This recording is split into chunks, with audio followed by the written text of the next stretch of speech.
Hi guys, so this is another one of Tony's systems. You've watched me repair his drives, you've watched me repair some of his Commodore 64s, and there's other people sending things in from Facebook for me to repair for them and create videos and let you guys watch what's going on. It's also nice to be able to see your own machine being repaired. So if you've got any units that you want repairing, please stick a comment down the bottom. I'll try and get in touch with you somehow. I'm also sat in a group called the Commodore Family. We've been sat in there on Facebook for a long time. You'll find me there, a few more other YouTubers there. They've got about 1,000 members now, so it's doing quite well, and it has increased over the last 12 months. And it's doing really good as that group. So just remember, check out the Commodore Family. I'll post pictures up for the Facebook group so you can see what they look like and where they are. And yeah, so just flipping back again. This is Tony's Commodore Pet. He said to me that what it actually did is it turned on originally and gave garbled screen, and now it doesn't do anything at all. So next week's episode, we're going to be having a look at this Commodore Pet and see if we can get this up and running again for Tony. Okay, so I suppose we better get on back to the Amiga A600 recap and rebuild of the unit and testing. Hi, and welcome back to a part 2 of Tony's A600 recap. So in part 1 what we did is we stripped off all the board and we found that a load of capacitors up here, these three, had all eaten away with the traces with electrolytic acid that's in there that come out of the caps and gone underneath there. So I've had to do some little repairs around there. So I will pan in a second. So as you can see, I've had to run a trace wire around here to this earth power here. So that one runs around and goes around to the top of that cap and then goes up to pin 3 here. This one over here broke off, so I've run the cable up here because it's a little bit tight to get into. This one down here, that had one that comes round to underneath here, which you can't see, it's hidden away. So what I'm going to do is I'm going to run some hot glue down there. Some of you might cringe at me putting hot glue down there, but it just wants to stabilise these capacitors so they're not wiggling around. They are quite solid, but I just don't want them. They're only sat on one pad at the bottom, so I don't really like that. So I'm going to run some hot glue down back of there. Hot glue comes off really easy with isopropanol alcohol. So it's not as if we're going to be causing a problem. All the other caps, put some light for you.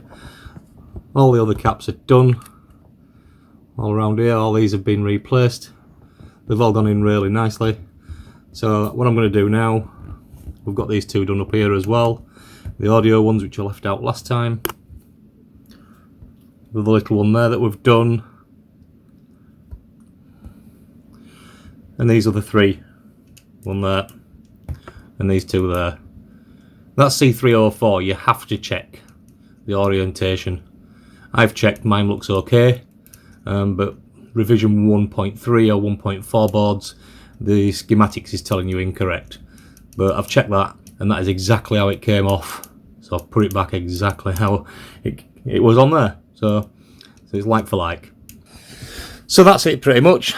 We've got on here now, look, there's a nice little sticker. You can see 20th of the 3rd 21 recapped. That's on there now. So what I'm going to do now is I'm just going to build it all back up again, put it all back in its case. When I've got it back in its case and finished off, I'll come back to you. I'm not going to bore you letting you sit there and watching me put a load of screws in. As I said before in the previous video, you've probably seen all that before. And if you've taken it apart, you already know where they all go anyway. So I'm going to build that back up, a real Commodore monitor, and test it out. Just make sure everything's all okay, and then it's another one be done then. So I'll see you when it's back together shortly. So here we are back over at the 1084S Commodore monitor. Everything's plugged back in again. So we're just going to start it up now, and let's have a look, see what's going on. Let's put the Commodore monitor on first.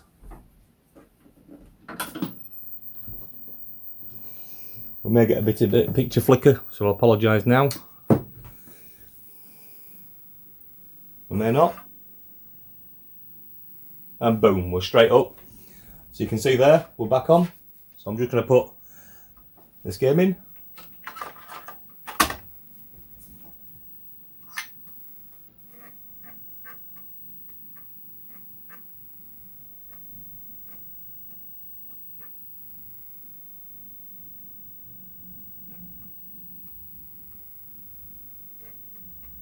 A Lombard Rally. I just want to put this on and just test, make sure everything's all okay, see if we're getting sound out of it.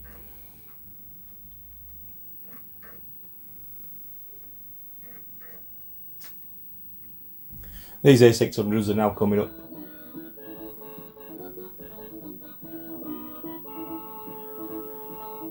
Yep, we've got sound out of it, that's good.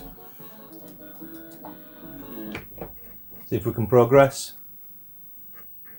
The A600s have coming into a market of their own. They were known originally as the pointless Amiga, but now they're coming back into their own because the A600s actually have a IDE port, so you can stick CF solid state hard drives inside there and load them all up with all your games and things like that with them now. The A600 also has the Vampire card, which accelerates it really good.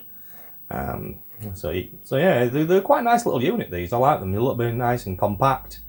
Unfortunately, they didn't go very well. Let's have a bit of Harrogate and Telford. Stage 1.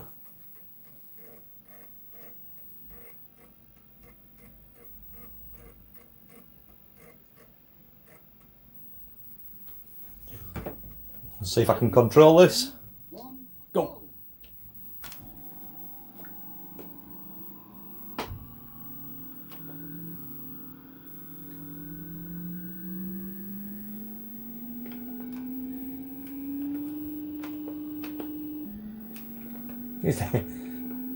Not bad actually, a little bit slow, but we're doing alright. This is his first contender.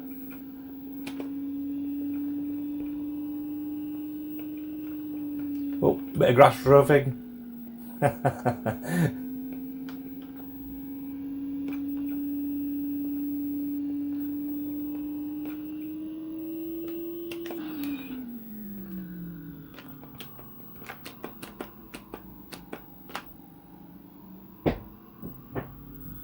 So yeah, that looks like it's working there, Tony. Everything's hunky-dory. So what I'm going to do now is just switch it on and off a few times just to make sure that we are booting. And it is switching on every single time, because it's like, in the part 1 episode I didn't show you, but when we switched it on we either got a grey screen, or we got a red screen, or we got a black screen, or it actually came on and booted and working okay. But it seems to be booting up fine every single time now.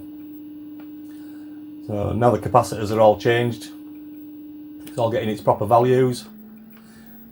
So everything's good. So let's just turn that off. Eject the disc. We'll see if we can get it to do the old reset. There we go. Checking disc, straight back up again. Let's turn it off. Let's turn it back on. Ooh, click left mouse. Huh. Seen that for a long time. Might just had a little spike when we turned it off. Turn it off. Turn it back on. Yeah, that's good, is that? So, there's another A600 complete for you there, Tony. All done and dusted.